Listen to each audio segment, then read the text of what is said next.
Itu bukan cucunya Nabi, itu nasabnya terputus. Ubaidillah bukan anaknya Ahmad bin Isa, sehingga Habaib itu bukan cucunya Nabi. Wah. Saya bukan ulama, saya santri. Bahkan santri cilik, huwaidimul ilim, tuwaidimul ilim, saudara. Saya nyari, saya ngumpulkan, saya nyari, saudara.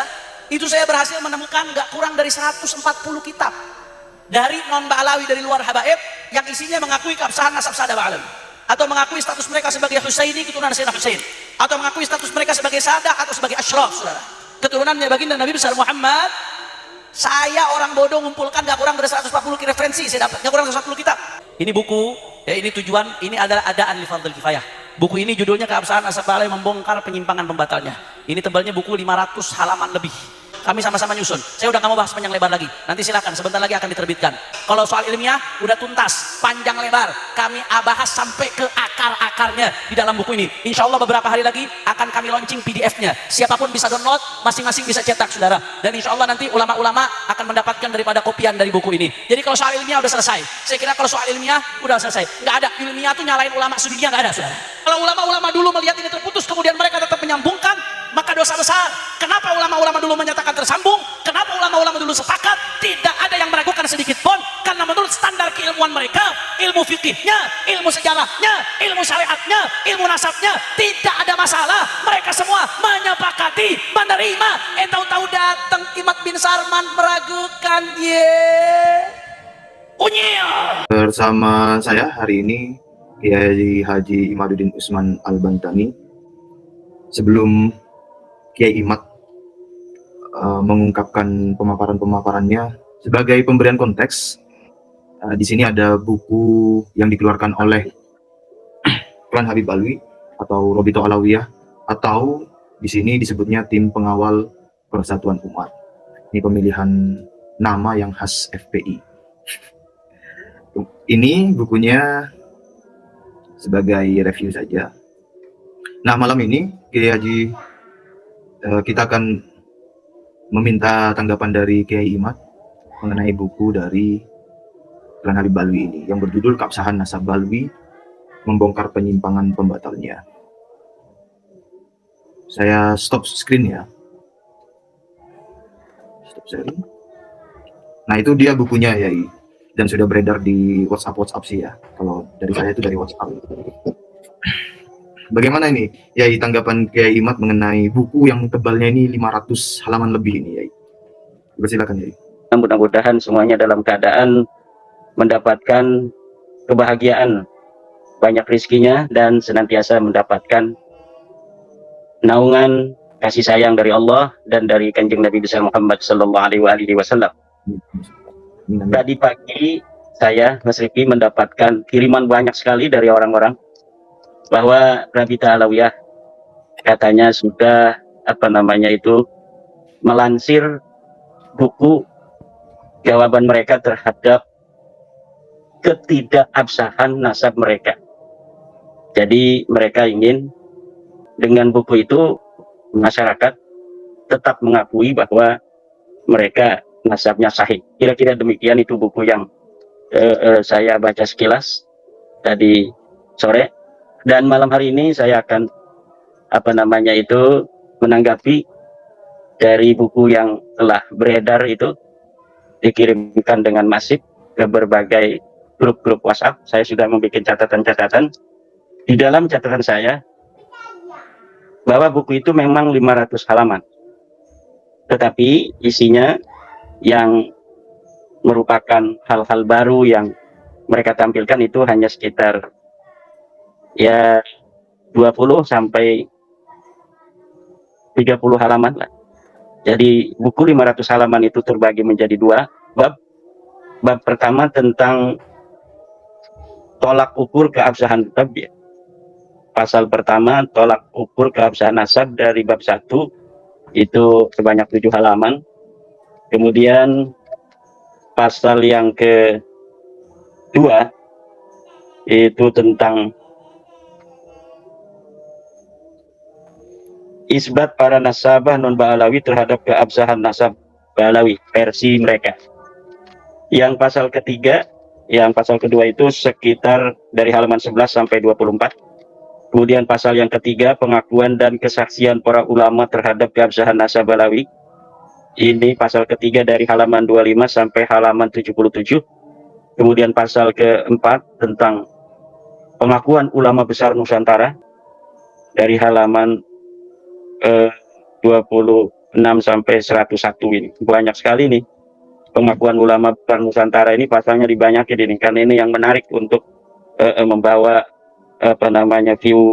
viewer dari orang-orang Nusantara agar ini ulama-ulama kita ini sudah mengakui gitu. Padahal tidak ada sama sekali, nanti kita akan bahas dari ulama-ulama kita itu yang secara tegas qat'iyyud dilalah yang menyatakan mereka itu mengakui nasab Alawi. Kemudian pasal yang kelima, penetapan nasab dengan cara al-istifadhah. Ini dari halaman 111 sampai 121 Mas Rifki. Kemudian pasal ke-6 dari halaman 122 sampai 128, jejak peninggalan pendahulu Alawi di Hadramaut. Ada jejak-jejaknya katanya. Kemudian di bab kedua, ini dari 132, halaman 132 sampai terakhir. Ini tentang membongkar penyimpangan Imaduddin. Jadi menyimpang katanya Imaduddin. Ini nanti kita akan lihat apa saja yang dianggap menyimpang oleh Balawi. Kalau saya dianggap lurus kan mereka rugi kan. Kalau mereka bikin buku kehebatan dan lurusnya logika Imaduddin Usmawa itu bahaya. Maka penting untuk dibikin sebuah judul penyimpangan Imaduddin Usma. Tetapi masyarakat kita ini kan sudah cerdas. Nah, ini malam hari ini kita hanya ingin sedikit istilahnya itu mengomentari hal yang penting agar masyarakat yang menginginkan saya menjawab itu bisa melihat garis-garis besar apa sebenarnya yang bisa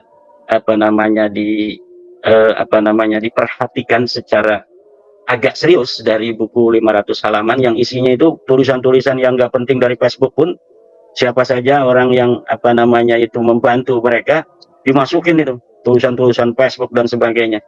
Itu kalau yang membela saya kan yang dari profesor, dari para akademisi itu kalau dimasukin dalam kitab mungkin itu udah 5.000 halaman, itu sudah bisa itu karena banyak sekali saya lihat itu di dalam Google Search orang-orang yang juga ternyata membahas tentang diskursus nasab ini dan membela saya atau memberikan apresiasi terhadap penelitian saya. Jadi kalau itu dibukukan seperti bukunya Hanif Alatas etc. ini, itu bisa 5.000 halaman itu Mas Rifki ya. Baik, saya awali malam hari ini dengan kalimat seorang ulama. Bismillahirrahmanirrahim. Wa min huquqihi sallallahu alaihi wasallam ayyu an nuhibbahu wa nuhibba ahla baitihi wa an nahfadha nasaba dzurriyyatihi ila yaumil qiyamah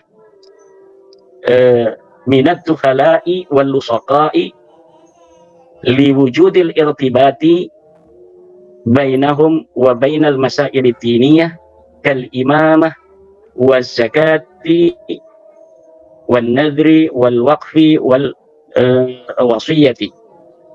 Bahwa sebagian dari hak-haknya Nabi kepada kita adalah kita harus mencintainya dan mencintai ahli baitnya. Sayyidina Ali, Sayyidatuna Fatimah, Sayyidina Hasan dan Sayyidina Husain. Wa man asarahum fi hayatihim. Kemudian sebagian daripada hak-haknya Nabi besar Muhammad sallallahu alaihi wasallam juga adalah an nahfadha nasaba dzurriyyatihim ila yaumil qiyamah minad dukhala'i wal lusaqa, yaitu menjaga nasab-nasab dzurriyyat Nabi dari para penyusup-penyusup dan para pencangkok-pencangkok. Liwujudil irtibati bainahum wa bainal masail diniyah, karena adanya kaitan antara keturunan Nabi dan masalah-masalah agama.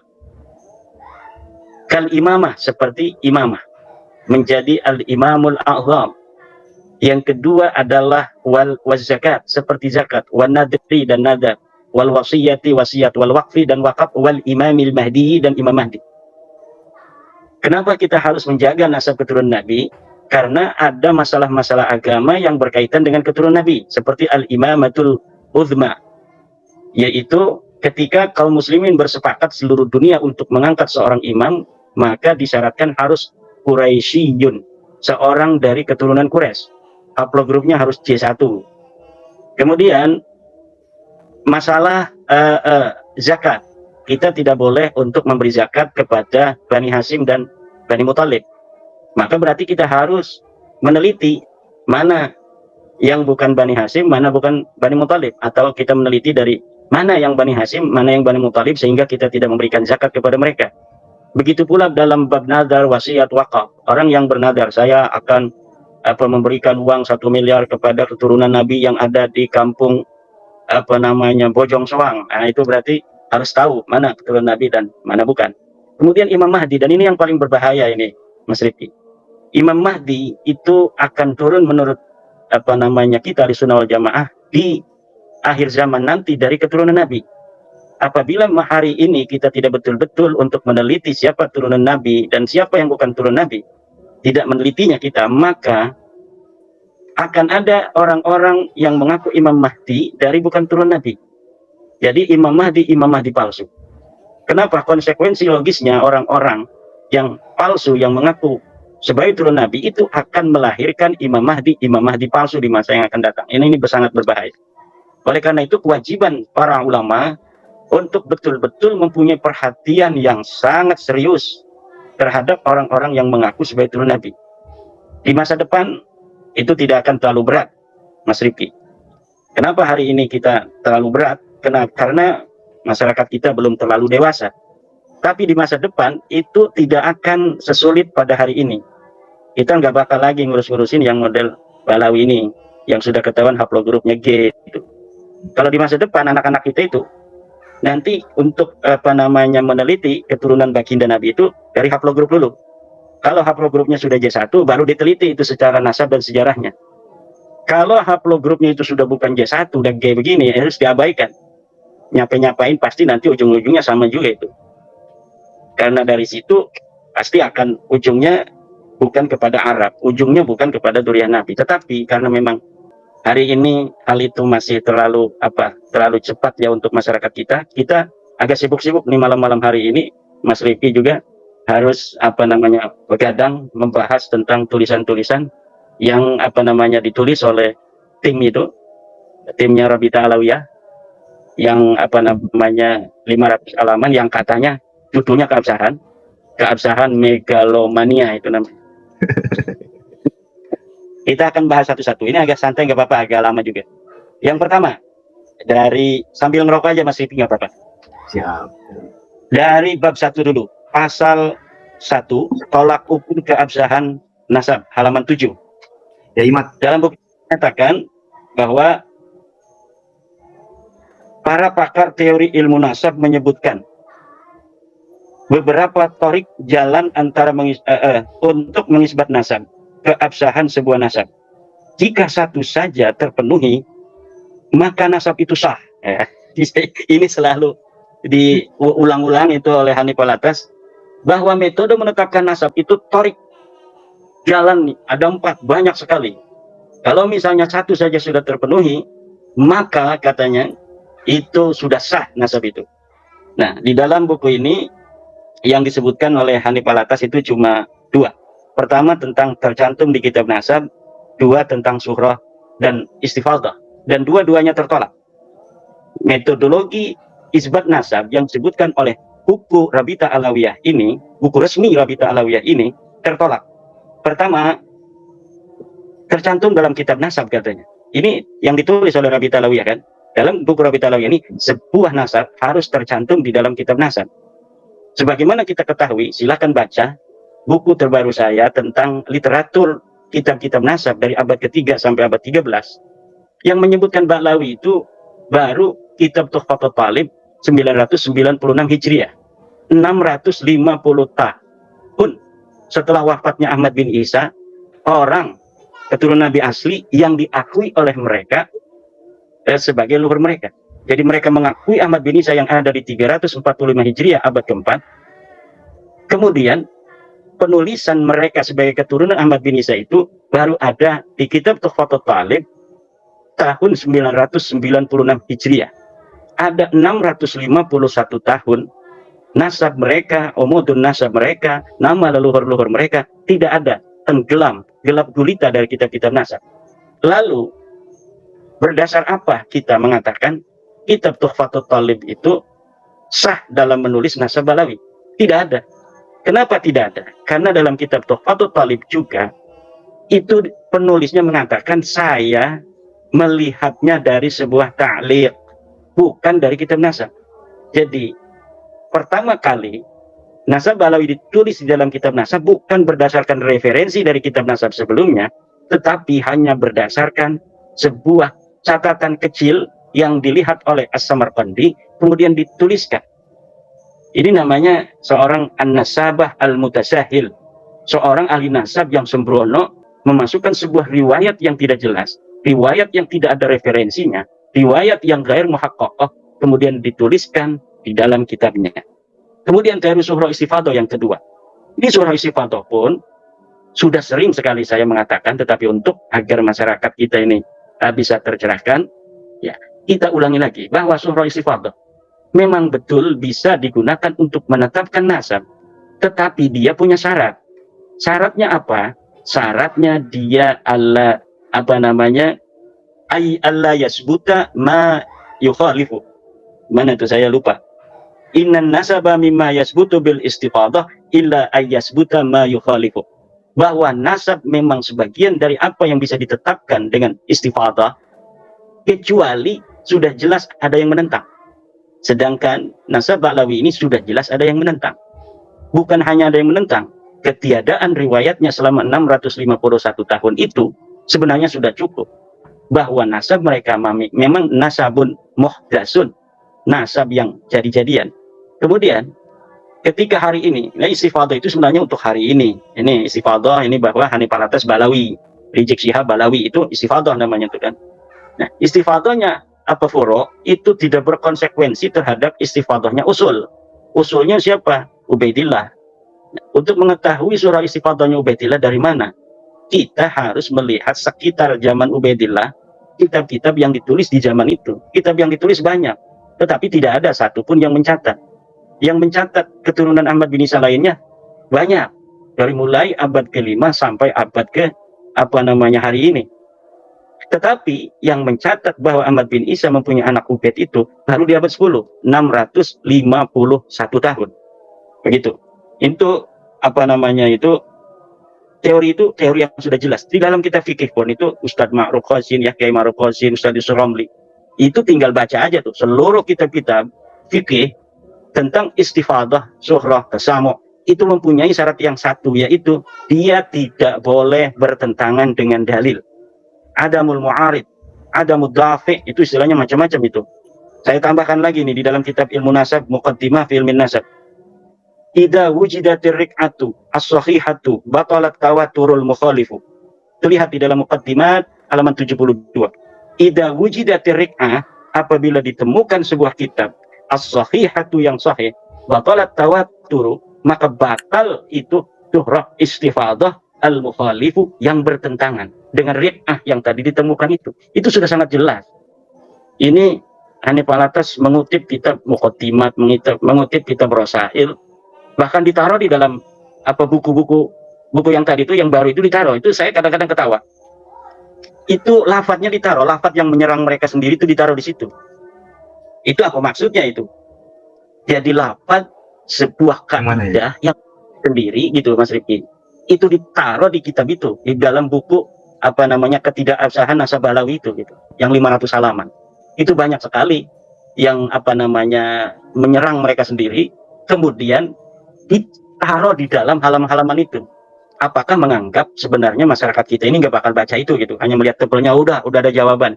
Mungkin yang diharapkan seperti itu, tetapi kita di dalam untuk memberikan pencerahan terhadap masyarakat ini tidak boleh kita bosan. Kita harus, karena ini masalah berhubungan dengan kemuliaan dan kehormatan keluarga Nabi besar Muhammad SAW.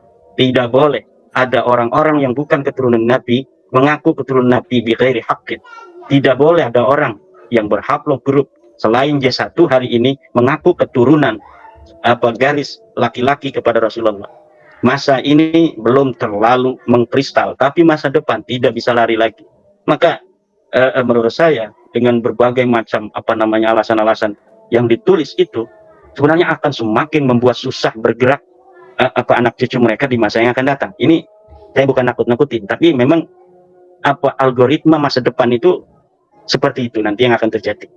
Ilmu pengetahuan kebenaran itu tidak bisa untuk dilawan dengan sesuatu yang gair maksus. Ilmu pengetahuan kebenaran itu verifikatif. Hal-hal yang tidak verifikatif masa depan akan ditinggalkan oleh peradaban. Nah, kemudian untuk pasal yang kedua, isbat para ulama nasab non-Ba'alawi terhadap keabsahan nasab Ba'alawi. Sini mereka mencantumkan pertama katanya kitab An-Nafhah Al-Ambariyah karya Muhammad Qadim 880. Kedua baru dia catat Tuhfatul Talib 996.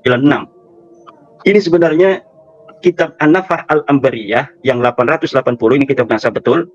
Ini memang menyebut nama Jadid bin Abdullah bin Ahmad bin Isa, tapi sama sekali tidak menyebut nama Alwi sebagai daripada Jadid. Jadi kitab ini seyogianya tidak dicantumkan sebagai dasar daripada penguat nasab Ba'alawi. Kenapa? Karena kitab An-Nafhah ini bukan dalil untuk seorang Alwi, tapi dia dalil untuk seorang Jadid yang sama-sama dakhil, yang sama-sama da'i, menyusup ke dalam keluarga Ahmad bin Isa. Itu beda-beda.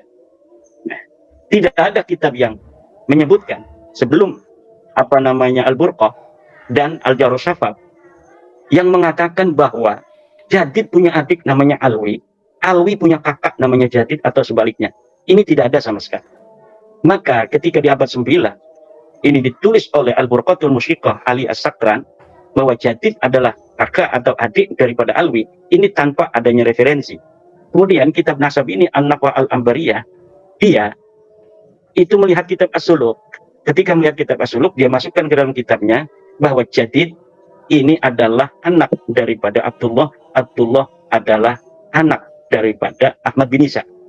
Sama sekali kitab ini An-Nafhah Al-Ambariyah tidak mencatat nama Alwi, keluarga Abdurrahman Segaf, tidak dimasukkan nama dia. Padahal dia hidup 880.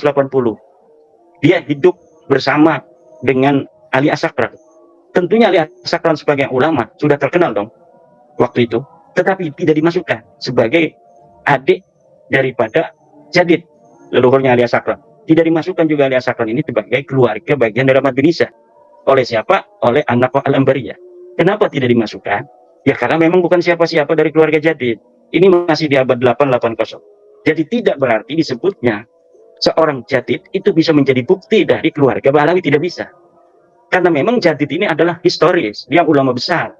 620 dia hidup sebagai ulama yang dicatat oleh para ulama-ulama. Tapi dia bukan keluarga Abdurrahman As-Segaf. Tiba-tiba di abad 9, dari 620 itu, tiba-tiba Ali As-Sakran 895 mengakui Jadid sebagai kakak daripada Alwi. Ini yang tidak ada referensinya. Jadi kitab An-Nafhah Al-Ambariyah ini tidak bisa untuk dijadikan dalil bagi keluarga Ba'alawi. Dia adalah dalil penyusupan bagi keluarga Jadid, tapi dia bukan dalil untuk keluarga Ba'alawi. Baru kitab Tuhfatul Talib ini secara jelas ditulis Alwi bin Abdullah bin Ahmad bin Isa. Tetapi sayangnya ini pengarangnya As-Samarqandi ini dia mengatakan bahwa aku memasukkan keluarga Abdurrahman Segaf ini, Alwi, sebagai keturunan Ahmad bin Isa bukan dilihat dari kitab yang ditulis oleh para ulama nasab, tapi aku melihatnya dari sebuah kertas, melihat dari sebuah ta'liq, kemudian dia masukkan ke dalam kitab itu. Nah, bagaimana bahasanya? Qultu ra'aitu fi ba'di ta'liq. Aku berkata, aku melihat dari sebagian ta'liq, catatan-catatan kecil, bukan dari catatan seorang ahli nasab. Nah, kemudian antara An-Nafhah Al-Ambariyah yang 880 itu, Mas Rifki, dengan kitab Tuhfatul Talib 996, ini mereka sama-sama menyusup kepada Abdullah, tetapi anehnya mereka tidak koordinasi. Harusnya kalau mau nyusup bareng-bareng koordinasi dong. Koordinasinya gimana? Ini An-Nafhah Al-Ambariyah kan ngomongin Jadid, dia masuk ke dalam Abdullah bin Ahmad bin Isa. Kemudian keluarga Alwi masuk nih kepada Abdullah Ahmad bin Isa. Harusnya mereka koordinasi. Ini ngomong, nanti kamu sebut ya nama saya Jadid, nanti punya adik namanya Alwi. Kemudian di kitab Tuhfatul Talib juga begitu. Alwi punya kakak namanya Jadid. Tapi ini masing-masing tidak ada koordinasi. Ini nyebutin keluarga sendiri sampai Ahmad bin Isa. Ini nyebutin keluarga sendiri sampai Ahmad bin Isa. Padahal dia yang nulis orang Yaman. As-Samarqandi Al-Yamani gitu. Nah, ini sebuah tanda bagi orang-orang yang berakal untuk bisa mengetahui ini awalnya ini demikian ini sebenarnya. Jadi nanti apa yang akan ditulis oleh Hanif Alatas, katanya ratusan kitab itu tidak ada gunanya. Kenapa tidak ada gunanya? Nah, ini saya hanya sebutkan dua ini aja. Dari An-Nafa' Al-Ambariyah, kemudian Tuhfatul Talib. Yang lainnya itu semuanya adalah mempunyai referensi dari dua kitab ini. Jadi yang lain itu nanti, yang ratusan itu yang dimiliki hari ini oleh Hanif Alatas, Imam Anu, Syekh Anu mengatakan, ya semuanya akan kembali kalau kitab nasab kepada dua kitab ini, selain kitab nasab itu kepada kitab tasawufnya Syekh Ali bin Abu Bakar As-Sakran 895 Hijriah. Jadi hanya ada di abad 9 itu saja. Kemudian apa yang diucapkan oleh ulama tentang kitab-kitab yang hari ini banyak, tapi ujungnya cuma satu, yaitu Al-Burqatul Musiqah. Karena An-Nafa' Al-Ambariyah ini dengan kitab Tuhfatul Talib ini ujungnya nanti ke kitab Syekh Ibn Abu Bakar As-Sakran Al-Burqa itu, kembalinya ke situ. Kata ulama begini tentang kitab yang banyak itu. Ini bisa dilihat di dalam kitab Muqaddimah fi Ilmil Ansab. La yuhtajju li kasratil masadiri idza kanat kulluha tunqalu min aslin wahidin. Tidak bisa dijadikan hujjah banyaknya kitab-kitab apabila semuanya dinukil dari asal yang sama. Kitab Balawi hari ini yang menerangkan Balawi sebagai turunan Ahmad bin Isa ratusan, betul, tetapi semuanya mentok kepada Al-Burqatul Musiqah itu. Yang kata Mas Romel itu mentoknya enggak ke Al-Burqah, ke Al-Jawhar Safaf, ya sama-sama beda beberapa tahun saja. Sebenarnya saya menganggap dua ini akan merupakan sebuah kesatuan, tapi karena orang-orang awam, nanti para peneliti tidak akan bisa mengakses kitab Jawhar Safaf karena memang tidak berani dicetak itu oleh orang-orang Yaman itu karena bermasalah. Penulisnya ini disebut meninggal 742 atau 732 itu. Tetapi di dalam kitabnya ada orang-orang yang hidup di abad ke-9. Itu kan aneh kan?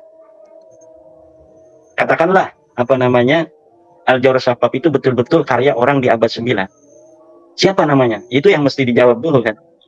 Mencari seorang Abdurrahman Al-Khatib itu susah sekali itu. Kenapa susah? Ya kan memang ini sosok bermasalah.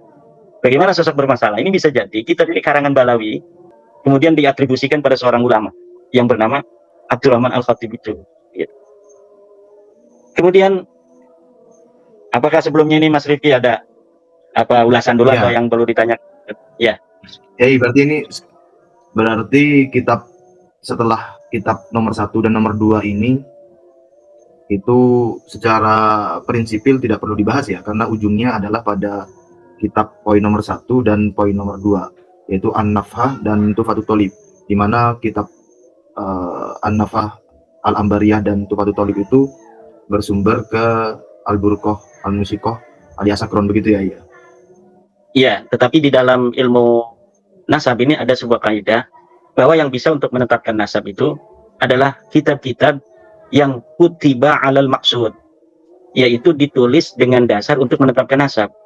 Ya, makanya kenapa ini yang disebutkan oleh Hanif Alatas CS ini kitab nasab terlebih dahulu, karena dalam kaidah nasab yang bisa mengisbat nasab hanya kitab-kitab nasab. Kitab-kitab yang ditulis bukan untuk mengisbat nasab seperti kitab tasawuf, kitab sejarah, kitab tarajim, itu sama sekali tidak bisa untuk mengisbat nasab. Yang bisa mengisbat nasab adalah kitab-kitab nasab, dan kitab nasab yang pertama kali ditulis ya berbarengan dengan hidupnya Ali As-Sakran juga 880, ya kan. Kemudian Tuhfatul Talib itu agak tuahan sedikit, agak mudahan 996. Nah, kemudian Ali As-Sakran kan 895 itu. Jadi upak-upaknya itu di masa-masa itu tuh, masa publikasi nasab ini gitu. Makanya Al-Burqah itu walaupun secara historis lah bisa untuk dikatakan orangnya ada kan. Jadi kitab sejarah hanya untuk bisa mengatakan historis apa tidak ini orang. Apakah dia sosok historis, apakah dia sosok ahistoris. Sampai kepada derajat fiktif itu bisa untuk kita melacak seseorang itu dengan metodologi teori ilmu sejarah. Ya, maka Al-Burqah, dari Al-Burqah ke Ahmad bin Isa itu 551. Ini saya menurunkan standar sebenarnya. Ketika kita mengatakan 550 tahun itu menurunkan standar agar memberikan napas bagi Balawi dan pembelanya untuk mencari kitab-kitab nasab dan juga kitab-kitab sejarah, untuk mencari kitab-kitab sejarah. Tetapi hari ini kita bisa dapat melihat bahwa memang tidak ada. Jangankan kitab-kitab nasab, kitab sejarah yang banyak begitu dari abad ke-3, ke-4, ke-5, ke-6, ke-7, 8, 9, 10, itu tidak ada yang menyebut mereka itu sampai abad 9, tidak ada. Tidak ada. Kemudian di abad 8 banyak yang menyebut Jadid itu Al-Ataya As-Saniyah kan. Kemudian As-Suluk, tetapi tidak menyebut ke Alwi karena memang bukan siapa-siapa. Alwi dan Jadid itu tidaklah bersaudara, tidak ada. Nah, itu di pasal kedua ini Mas Rifki ini sudah kitab-kitab yang lain tidak perlu dibahas karena kalau kitab-kitab lain akan mentok kepada kitab ini. Yang pasal ketiga ini dari halaman 25 sampai 77, yaitu tentang pengakuan dan kesaksian para ulama terhadap keabsahan nasab Balawi. Ini kitab-kitab atau manuskrip palsunya Mas Romel masuk nih di sini nih, udah dibahas semua kan sama saya itu. Di dalam buku kemarin sengaja itu karena saya sudah dapat untuk bisa mengira-ngira bahwa yang akan ada di bukunya Hanif Alatas etc. itu tidak akan ada yang lain. Maka saya persiapkan itu untuk imunisasi bagi masyarakat dulu sebelum datangnya penyakit ini gitu. Jadi mereka sudah mempunyai imunisasi. Jadi penyakitnya datang belakangan, imunisasinya sudah ada. Jadi nggak mengefek gitu kan. Satu yang disebutkan, katanya ada Hasan bin Muhammad Al-Alal 460 Hijriah. Sudah ada 460 Hijriah. Keluarga Balawi disebutkan, namanya Hasan Muhammad Al-Alal. Hasan Muhammad Al-Alal itu bukan siapa-siapanya Balawi. Dia cucunya Ahmad bin Isa asli dari Muhammad Abu Ja'far. Namanya anak Ahmad bin Isa kan Muhammad tuh. Ini keturunannya nih Hasan Al-Alal. Sebutkan 460 Hijriah. Punya sanad yang menyebut nama daripada Ubaid segala macam. Itu sudah terbukti. Sanad palsu tulisan Salim bin Jindan. Tahun 1969 beliau wafat. Beliau orang baik, orang soleh di dalam hal lain. Tapi dalam sejarah dan sanad hadis tidak boleh dijadikan pegangan. La yuhtajju bih, tidak bisa dijadikan pegangan, wala yu'tamadu alaih, dan tidak boleh dijadikan tetegenan. Kemudian Abul Qasim An-Nafat 490 sudah ada itu, silakan di dalam buku saya manuskrip palsu Balawi versi Rumel Abbas, di situ sudah ada. Hasan bin Rashid ada juga tuh di kitab saya itu, di buku saya, silakan lihat itu para netizen. Dan Hasan bin Rashid ini bukan manuskrip palsu, ini manuskrip benar, tetapi menerangkan tentang Jadid. Jadid itu sekali lagi tidak ada kaitan dengan Alwi, dia tidak punya kakak namanya Alwi, atau tidak punya adik namanya Alwi. Jadid dan Alwi orang lain, disaudarakan nanti di abad 9, namanya saudara ketemu gede, tadinya bukan siapa-siapa kemudian dipersaudarakan gitu. Kemudian ini tahun 638 katanya kan sudah ada, tidak, itu masalah Jadid. Kemudian keempat, manuskrip Syekh Umar bin Sa'ad 667, sanad palsu, sudah saya bahas juga dalam kitab saya. Al-Ataya As-Saniyah 778, kitab asli tapi menerangkan Jadid, bukan menerangkan tentang Alwi, tidak ada kaitan Jadid dan Alwi. As-Suluk 732, betul ada itu kitab asli tapi tidak menerangkan Alwi, itu menerangkan Jadid, tidak ada kaitan Jadid dengan Alwi. Nah, sampai di situ saja kitab-kitab non nasab yang di bawah abad ke-9. Yang lain itu yang 180 itu semuanya akan kembali kepada Al-Burqatul Musyiqah 895 Hijriah dan tidak bisa dijadikan patokan sebagaimana kaidah yang telah saya sebutkan, la yuhtajju li kasratil masadir idza kanat kulluha tunqalu min aslin wahidin. Tidak bisa dijadikan hujjah banyaknya kitab-kitab apabila sesuatu kitab-kitab itu yang banyak itu diambil dari sebuah sumber yang sama, satu sumber. Tidak bisa dihitung walaupun jumlahnya 180 kitab. Bahkan kitabnya itu ada 2000 kitab, 10.000 kitab, 1 juta kitab. Itu tidak bisa untuk dijadikan pegangan karena asal dari kitab itu semua satu, yaitu Al-Burqatul Musyiqah. Kemudian tentang pasal selanjutnya, pasal 4 dari halaman 101, pengakuan ulama besar. Oh, enggak. Sebenarnya sekaligus Yai bisa istirahat sebentar, ngopi, rokok. 100. Halaman berapa ini? 78. 78 ya. 78 sampai 101. Ya, ya. Tentang pengakuan ulama besar Nusantara terhadap status Ba'alawi sebagai zuriat Nabi Sallallahu Alaihi Wasallam. Ya, katanya kan di situ ada tulis tuh Syekh Nawawi Tenara. Itu ada dalam kitab apa itu Uqudul Ujen. Kemudian ada Syekh Hasyim Asy'ari, ada ulama-ulama lain disebutkan. Cari yang tegas dari ulama-ulama itu yang menyatakan bahwa Ba'alawi turun Nabi. Tidak ada. Itu menyebut Sayyid, itu di situ Hanif Alatas nulis. Dan Imam siapa Hadratus Syekh Hasyim Asy'ari menyebutnya Sayyid. Kalau menyebut Sayyid itu berarti mengakui turun Nabi. Sayyid itu ya memang ada turun Nabi disebut Sayyid, tapi bukan turun Nabi juga disebut Sayyid banyak. Jadi kalau masih nyebut Sayyid, masih nyebut Habib itu kan, itu bukan sebuah tanda dan ciri bahwa mereka mengakui nasabnya. Tanya aja, mengakui nggak ada kan? Coba Mbah Mun di situ ditulis mengakui Ba'alawi sebagai turun Nabi, mana dalilnya? Kalau Mbah Mun mengakui bahwa Sunan Kudus itu turun Nabi, saya punya dalilnya, ada videonya. Tapi kalau Mbah Mun mengakui ini Habib ini adalah turun Nabi, tidak ada itu dalilnya.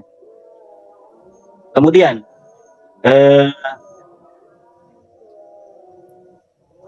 pasal yang kelima.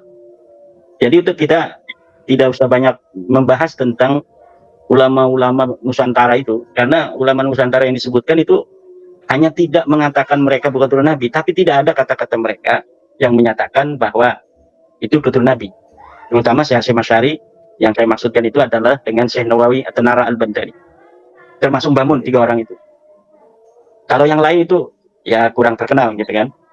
Pasal yang kelima dari 111 sampai 121, penetapan nasab dengan cara al-istifadhah. Wah, ini lagi dibahas tuh sampai 111 sampai 121.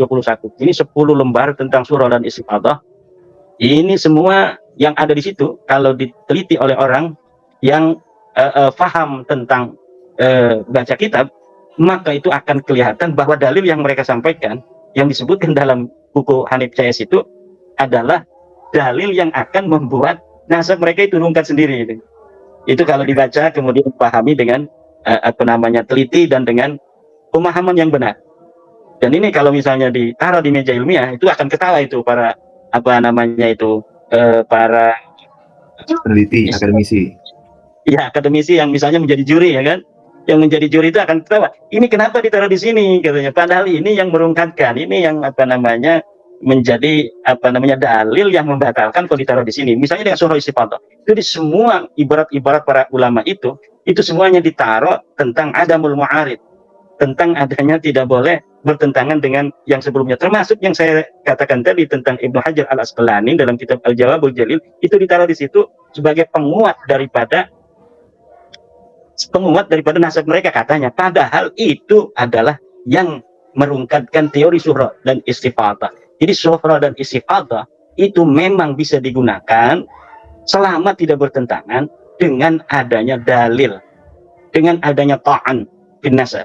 Kalau adanya ta'an bin nasab, dalil atau pengingkaran daripada orang yang disuhrokan, misalnya seorang anak sudah suhroh sebagai anak daripada si fulan, kemudian tiba-tiba fulan mengatakan sebenarnya dia itu bukan anakku, maka itu sudah gugur semua itu suhroh dan istifadhah atau tasamu itu sudah tidak bisa lagi digunakan. Nah, itu dalilnya semua di situ. Ada di dalam buku ini nih. Kemudian ada, ya. Saya cari-cari belum ketemu. Situ bahasa Arab. Itu iya. Kan itu nanti akan waktunya panjang. Jadi nanti biar ulama mendengar ini kan. Wah, saya teliti nanti gitu. Di situ semua ibarat-ibaratnya itu yang mengatakan surah istifadhah boleh digunakan selama tidak ada penentang. Semuanya ada di situ. Kemudian pasal yang ke-6 tentang jejak peninggalan pendahulu Ba'alawi di Hadramaut, 122 sampai 128. Ini hanya ada beberapa lembar ya. 6 halaman jejak peninggalan pendahulu Ba'alawi di Hadramaut. Apa jejaknya? Ada makam, ada rumah, ya kan? Ada masjid. Ya. Bagaimana orang tidak jangan ngomong. orang yang tidak berhijrah, ke apa namanya itu Hadramaut, bisa punya makam di Hadramaut, bisa punya rumah di Hadramaut. Ini bagaimana ceritanya kan? Mereka belum bisa untuk apa namanya membawa dalil tentang hijrahnya Ahmad bin Isa ke Hadramaut. Sekarang sudah berjalil dengan adanya rumah, adanya masjid, adanya makam yang diatribusikan sebagai makamnya Ahmad bin Isa. Kan ini anehnya. Kemudian bab yang kedua 132. Ini bab kedua halaman 132. Ini serius ini, dari 132 sampai 500, halaman 500 itu membicarakan saya. Jadi ini sudah jelas. Nama saya itu Mas Riki tidak akan lekang dimakan zaman, sudah ada ditulis di sini nih. Yaitu membongkar penyimpangan Imaduddin. Ada 9 poin yang Hanif Alatas CS ini ungkapkan dari penyimpangan Imaduddin. 1. Mengkaji nasab dengan mengabaikan dan menabrak tatanan ilmu nasab. Sudah saya jawab di dalam kitab metode menetapkan nasab, apa namanya itu, menurut kitab Rasail fi Ilmi Ansab. Silakan baca. Vaksinnya sudah saya kasih kepada masyarakat dan saya sudah mengira-ngira ini nanti yang akan ditulis di dalam apa buku Hanif Alatas CS ini. Dan itu sudah dijawab. Bagaimana cara ahli nasab di dalam menetapkan nasab? Silakan apa para pemirsa membaca kitab saya yang terbaru, baru beberapa hari yang lalu itu, metode menetapkan nasab menurut ahli nasab, teori dari kitab Rasail fi Ilmi Ansab.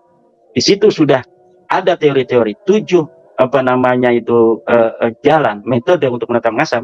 Semuanya tidak bisa menetapkan nasab Balawi. Silahkan dibaca dan nanti kita bisa diskusikan kalau ada yang tidak apa namanya itu setuju itu ya. Tetapi saya yakin karena dengan bahasa yang sederhana saya bikin itu siapa saja akan bisa memahaminya. Kemudian menentang, mengabaikan dan merendahkan pengakuan para ulama muktabar terhadap keabsahan nasab Balawi.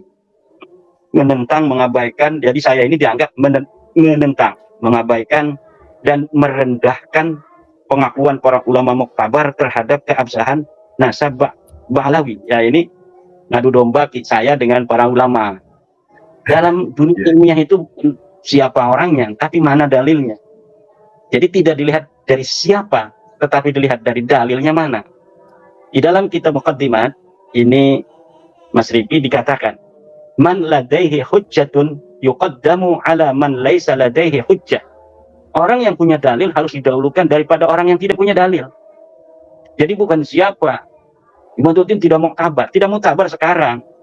Tapi nanti 100 tahun lagi mungkin ada yang nulis keramat-keramat saya kan. Zaman hidupnya Syekh Nawawi apa disangka nggak ada yang benci sama Syekh Nawawi. Pada zaman hidupnya Ahmad bin Hambal apa disangka Imam Ahmad bin Hambal tidak yang benci. Pada saatnya Imam Syafi'i apa disangka Imam Syafi'i tidak ada yang benci. Sama seperti sekarang ini manusia-manusia itu di dalam bagaimana mereka bermuamalah sama, ada yang mendukung, ada yang tidak mendukung, ada yang mencaci, ada yang memuji dan lain sebagainya. Tapi ketika sudah meninggal dunia, para ulama itu ketika ulama masa kemudian tidak ada lagi muzahamah di dalam dirinya dengan ulama yang sudah meninggal itu. Makanya semuanya berpegang teguh mengagungkan ulama yang sudah tiada. Mbah Hasyim mengatakan, Mbah Hasyim pada masa Mbah Hasyim hidup belum tentu mereka akan ikut Mbah Hasyim. Buktinya Gus Dur jadi caci maki kok. Ulama-ulama NU terus caci maki, Kiai Said Agil Sirot caci maki oleh mereka. Kalau Kiai Said Agil Sirot sudah meninggal dunia, itu baru orang, karena apa sudah tidak ada kepentingan dia dengan masyarakat yang berkaitan dengan Kiai Agil Sirot. Hari ini Kiai Agil Sirot caci maki biasa. Kenapa? Ada muzahamah. Ada muzahamah kepentingan di situ. Kalau sudah meninggal Kiai Mas Syafi'i tidak ada lagi muzahamah dengan dia, makanya diagungkan. Mbah Hasyim Asy'ari sudah tidak ada, makanya diagungkan. Mbah Mun sudah tidak ada, makanya diagungkan. Ulama-ulama yang masih hidup itu ada muzahamah dengan kepentingannya.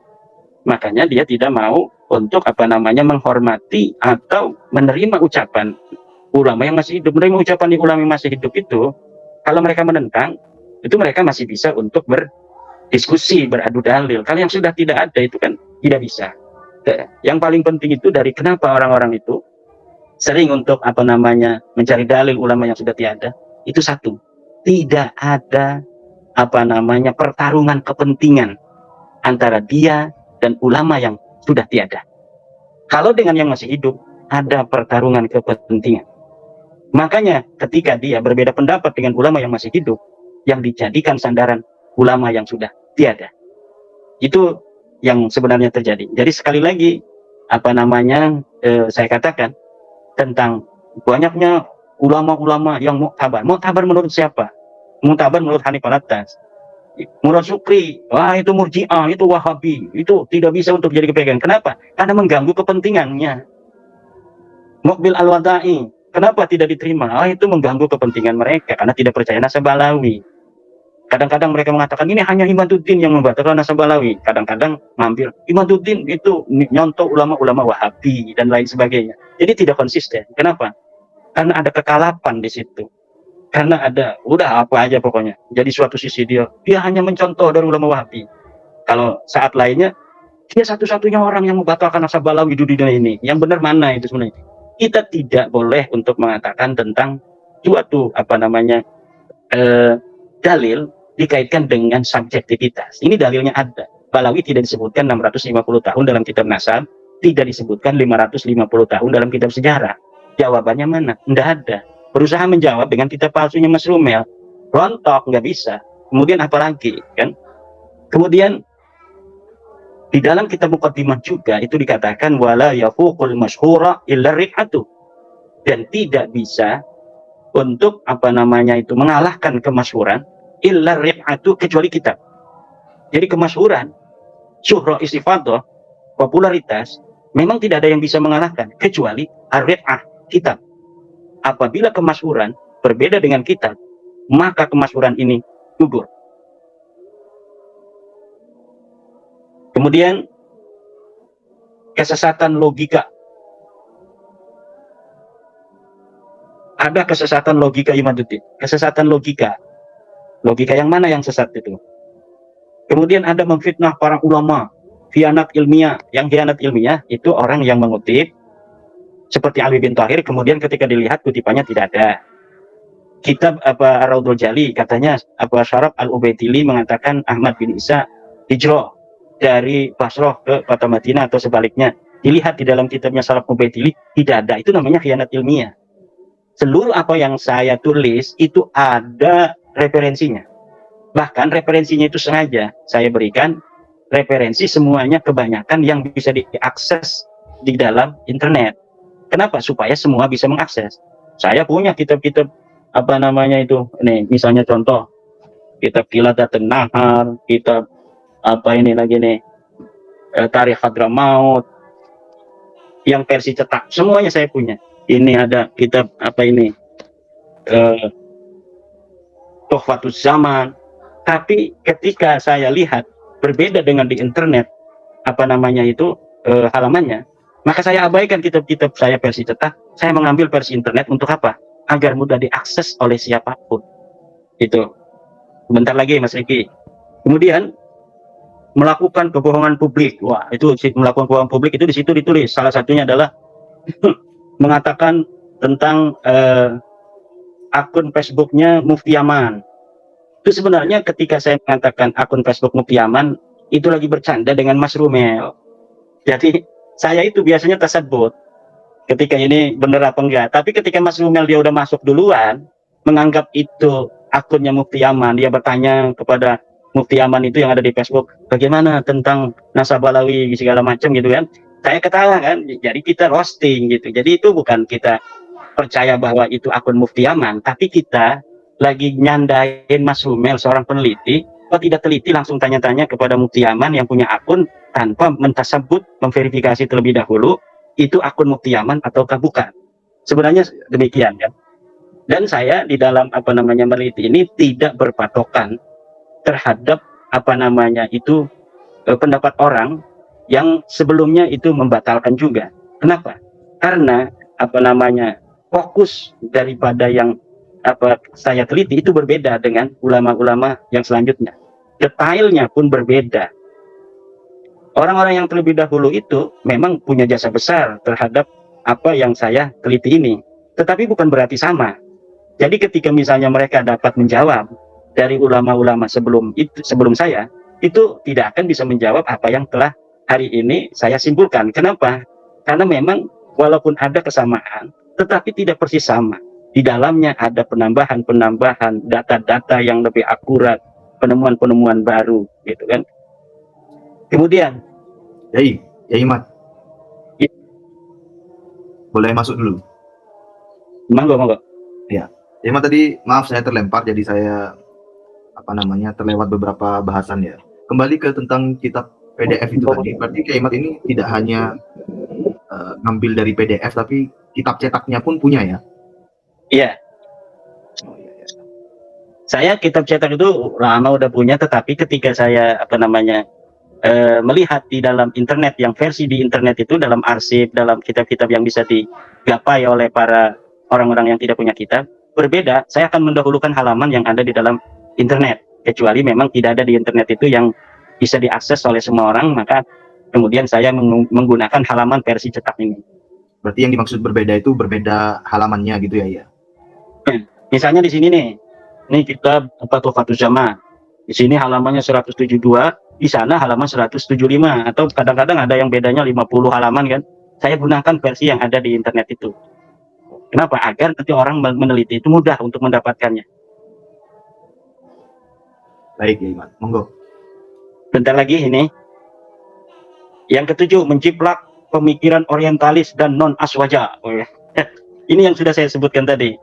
Ya, menjiplak pemikiran. Kadang-kadang ngomongnya menjiplak. Kadang-kadang ngomongnya hanya Imaduddin yang mengatakan nasab Balawi itu terputus. Nah, jadi tidak ada konsistensi. Yang terpenting adalah mana dalilnya. Imaduddin ketika mengatakan ada dalil apa tidak? Saya punya dalil. Mana orang-orang yang menyambungkan dalilnya? Tidak ada. Di dalam buku 500 halaman itu tidak ada dalil tentang ketersambungan nasab mereka. Kemudian, tidak punya kompetensi dalam ilmu nasab. Yang punya kompetensi siapa dari Rabita? Silahkan diundang di Win Wali Songo, SMS, jangan bahas nasab. Kan akhirnya ketakutan itu Win Wali Songo tidak jadi kan. Nah, sekaligus saja nih pada kesempatan malam hari ini, siapa saja dari universitas-universitas yang ada di Indonesia yang bersedia untuk menjadi tuan rumah, silahkan undang kami, saya dan Rabita Alawiyah untuk membahas nasab Balawi ini. Misalnya ada universitas di mana saja, yang penting sifatnya ilmiah, gak usah bawa-bawa pendukung saya atau pendukung daripada Rabita Alawiyah. Cukup para dosen, para akademisi, para juri, kemudian saya dan perwakilan Rabita. Kalau masih penasaran untuk tentang metodologi dan teori-teori ilmu nasab, apakah saya itu mempunyai kompetensi di situ ataukah tidak, baru kita akan tahu apabila sudah ditukar pikiran saya dengan pikiran dari perwakilan Balawi itu. Mana yang paham ilmu nasab, mana yang tidak paham ilmu nasab. Kemudian tentang ke-9, membatalkan nasab dengan tes DNA. Saya memang membatalkan nasab dengan ilmu nasab dan ilmu sejarah plus tes DNA. Dan kita tidak bisa berpaling dari kemajuan teknologi di masa yang akan datang. Masa yang akan datang tidak seperti hari ini. Hari ini tidak seperti waktu saat saya kecil. Saat saya kecil, itu Mas Rifki, kalau sudah jam 7:30, itu dimatikan petromak itu dari ruang tamu. Kemudian kita disuruh masuk kamar dengan lampu tempel. Tahun 87 baru masuk listrik itu di Kresek. Kemudian ada telepon, kemudian ada HP. Hari ini internetnya kita bisa bicara antara orang yang ada di Jawa Tengah, Mas Rifki, dengan saya yang ada di Banten, dalam satu waktu di tempat yang berbeda. Jadi siapa saja yang melawan ilmu pengetahuan, terutama tes DNA ini, akan menyesal di masa yang akan datang.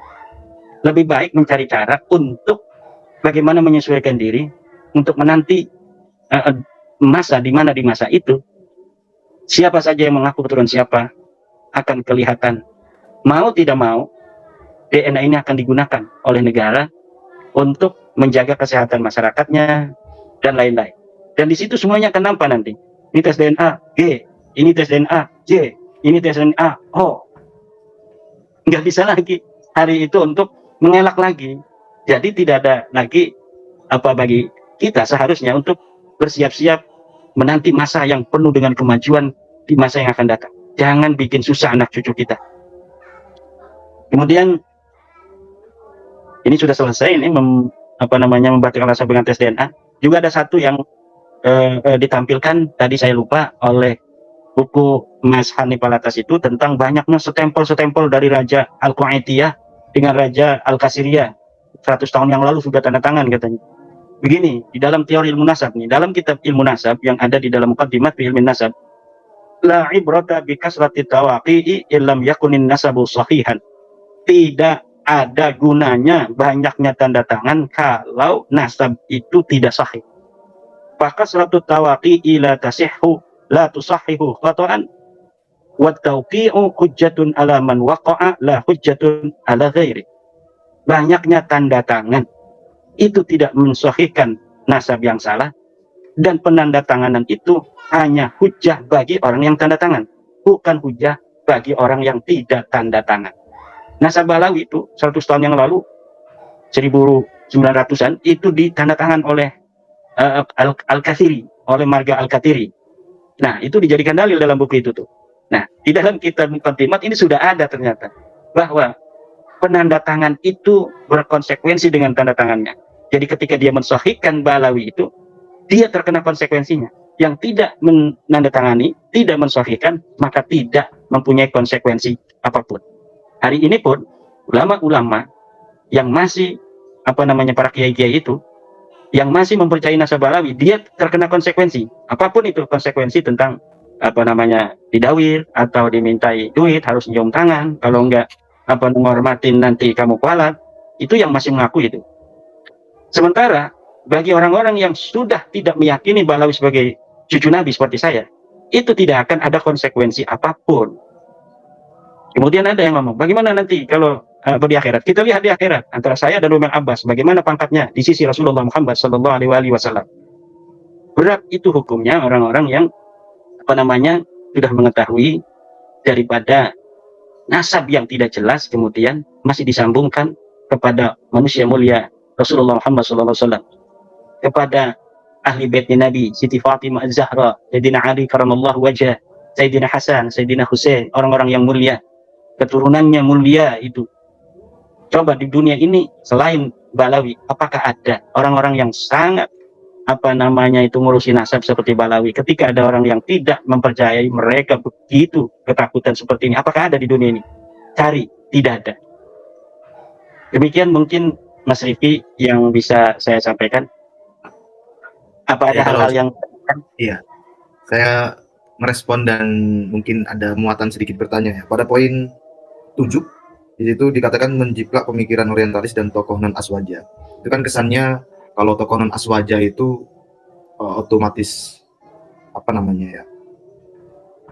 tertolak begitu ya.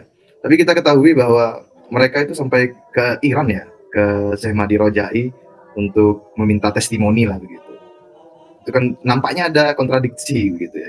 Gimana ya Imam respon itu? Jadi ada memang inkonsistensi, cara berpikirnya tidak metodologis gitu. Cara memberikan sanggahan tidak metodologis. Kalau metodologis, mereka tidak akan membuat kalimat non aswaja itu. Karena kitab-kitab nasab, termasuk Tuhfatul Azhar itu di abad ke-11 yang menyebut Balawi itu adalah orang Syiah.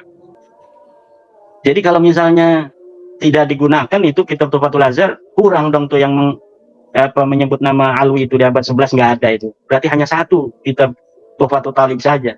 Saya belum meneliti apakah Samarqandi juga ini jangan-jangan dia Syiah juga. Kalau misalnya Syiah juga, nggak ada berarti sama sekali yang menulis nasabnya Balawi. Jadi di dalam nasab dan sejarah itu tidak perlu ada aswaja, non aswaja. Dalam kebenaran, siapa saja yang membawa dalil kebenaran akan agama Allah ini, kita terima, walaupun dia bukan aswaja. Coba lihat, hari ini saya kirimi sebuah tulisan Mbah Hasyim Asy'ari, Al-Mawa'id Syekh Hasyim Asy'ari. Itu siapa yang merawat? Perpustakaan Muhammadiyah di Yogyakarta. Saya dikirimi linknya, saya dikirimi PDF-nya. Siapa yang merawat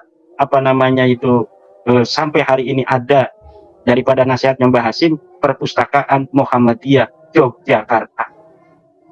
Nah, orang Muhammadiyah itu tidak mikir-mikir ini orang NU yang menjadi saingannya waktu zaman dulu kan, kemudian tidak menaruhnya di perpustakaan, tetap ditaruh di perpustakaan. Kalau kita mau nyari itu di lemarinya kiai-kiai mungkin susah mencari mawaidnya Mbah Hasyim Asy'ari itu, karena tulisannya aja itu tulisan cetakan lama sekali. Nah, dari situlah sejarah apa namanya kebenaran dalil dari siapapun, kalau itu memang bisa diterima dengan akli, bisa diterima dengan nakli, apalagi ada ijma di sana, maka kita terima siapapun itu yang membawanya.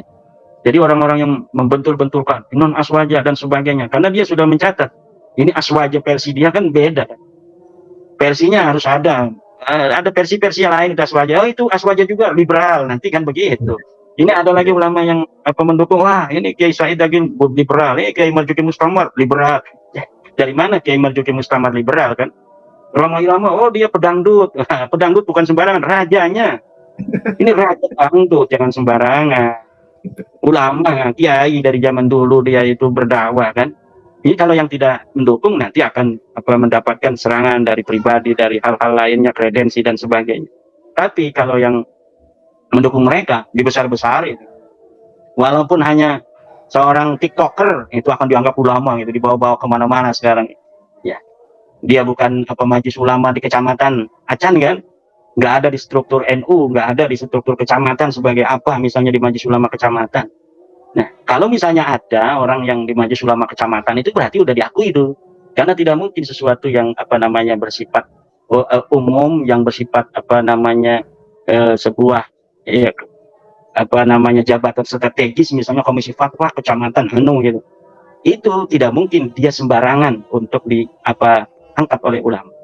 Tapi karena mendukung dia walaupun tidak tercatat sebagai pengurus MUI kecamatan, tidak tercatat sebagai ranting NU di kampungnya, dibesar-besarin hanya TikToker. Untuk apa? Karena untuk liter wage, untuk agar iklan untuk mereka. Demikian Mas Rifki. Ya, satu lagi boleh ya? Boleh. Ya, itu poin 8. Itu kan disebut juga dalam 9 poin penyimpangan kan. Berarti poin 8 ini dikatakan penyimpangan. Tidak punya kompetensi dalam ilmu nasab. Tadi ya Imad sudah menyinggung siapa dari Robito Alawiyah yang ilmu nasab. Tapi saya ingin memperdetail. Kalau netizen bertanya apakah Ali Asakron itu ahli nasab gitu? Apakah pertanyaan itu valid ya? Dia tidak ada kitab nasabnya. Kitab kan yang bukan ahli nasab. Itu kitab tasawuf, itu hanya kitab tasawuf diselipkan tentang nasab dia gitu, tentang leluhur-leluhur dia. Jadi tidak ada yang mengatakan Ali Asakron itu ulama nasab, dan tidak ada ulama-ulama nasab yang sekeliling dia yang menyebut nama dia sebagai ahli nasab. Ini As-Samarqandi, kemudian An-Nafah Al-Ambariyah, semasa dengan dia tidak ada yang menyebut Ali Asakron sebagai ahli nasab. Jadi ya kompetensi itu sekarang orangnya masih hidup bisa dijajal bagaimana kompetensinya terhadap ilmu nasab. Disebutkan gurunya siapa dalam ilmu nasab, orang cerdas itu bisa baca, bisa meneliti. Itu banyak guru yang tentang metodologi, tentang bagaimana istimbat, tentang bagaimana ijtihad, tentang bagaimana tarjih, tentang bagaimana meneliti hadis. Lah ilmu nasab ini nggak ada apa-apanya dengan ilmu hadis. Saya ini S2-nya ilmu hadis, S3-nya juga ilmu hadis. S3 saya ilmu hadis, ilmu tafsir dan ilmu hadis. Cuma nggak saya terusin, capek masih itu. Tapi alhamdulillah saya sudah, walaupun hanya 2 semester kurang, itu bisa memahami apa yang kira-kira akan diajarkan berikutnya itu, karena memang sudah ada sanadnya ke S3-nya itu.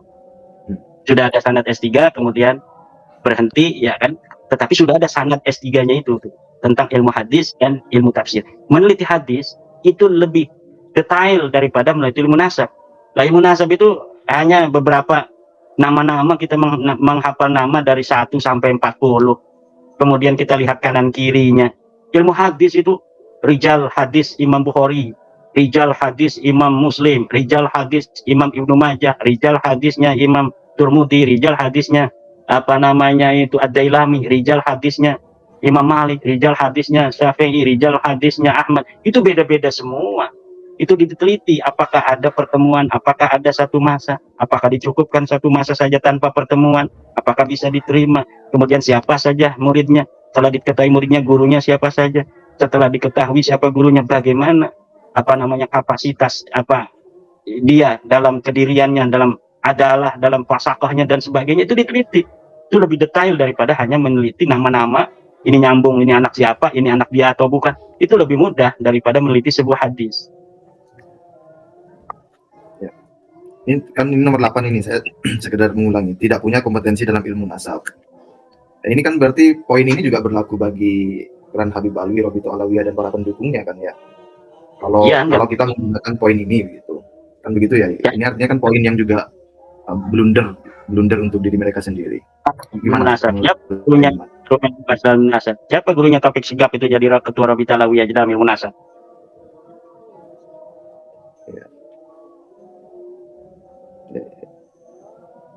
Halo, Yai, masih bersama? Ya. Ya, saya lagi ngelihat Mas lagi, Epi yang gimana ya? Putus-putus. kayaknya udah cukup, Mas Epi. Oh ya, cukup. Baik, terima kasih Yai Mat atas penjelasannya. Kita mungkin lanjutkan di perbincangan berikutnya. Terima kasih juga kepada seluruh audiens yang menonton, yang mengkaji. Silakan dikaji secara teliti, secara seksama. Apakah ada last statement dari Yai Mat sebelum saya tutup? Baik, demikianlah yang bisa saya sampaikan dalam sedikit mengulas kulit-kulit dari buku yang diterbitkan secara resmi oleh tim dari Rabita Alawiyah. Detailnya nanti akan saya sanggah di dalam kitab, catatan-catatan di dalam sebuah kitab atau sebuah buku. Terima kasih Mas Rifki. Baik, terima kasih Kiai Mat. Terima kasih pada seluruh audiens. Kami akhiri. Assalamualaikum warahmatullahi wabarakatuh. Wow, itulah tadi tanggapan dari Kiai Haji Imaduddin Usman Al-Bantani tentang buku yang dirilis oleh Robito Alawiyah tentang masalah nasab yang menurut Hanif Al-Attos serta Robito Alawiyah ini membedah dan sudah diselesaikan ke akar-akarnya penjelasan-penjelasan tentang nasab Robito Alawiyah atau yang diyakini bahwa Robito Alawiyah memang betul-betul zuriyah Rasulullah SAW. Namun tadi sudah banyak kita dengarkan bersama bantahan-bantahan serta penyelewengan pembahasan dari buku tersebut oleh Kiai Haji Imaduddin Usman Al-Bantani, serta yang sangat menggelitik di sini teman-teman ya. Tambahan dari buku itu adalah tentang penyelewengan atau penyalahgunaan keyakinan dari tesis Kiai Haji Imaduddin Usman Al-Bantani. Jadi di Robito Alawiyah itu menyelipkan pembahasan tentang kesalahan tesis dari Kiai Haji Imaduddin Usman Al-Bantani. Dan tadi kita sudah simak bersama komentar dari Kiai Haji Imaduddin Usman Al-Bantani, sangat menggelitik dan juga seakan tertawa nih teman-teman ya, tersenyum-senyum tadi Kiai Haji Imaduddin Usman Al-Bantani membaca tentang bab terakhir yang sudah kita simak bersama. Jadi bagaimana nih penilaian dari teman-teman semua tentang buku yang dirilis atau dikeluarkan oleh Robito Alawiyah tentang masalah nasab? Silakan lanjut di kolom komentar dan tetap dukung dan tonton terus Arman Al-Fatih agar bisa selalu memberikan informasi-informasi mengenai nasab. Terima kasih untuk teman-teman semua. Sampai jumpa. Assalamualaikum warahmatullahi wabarakatuh.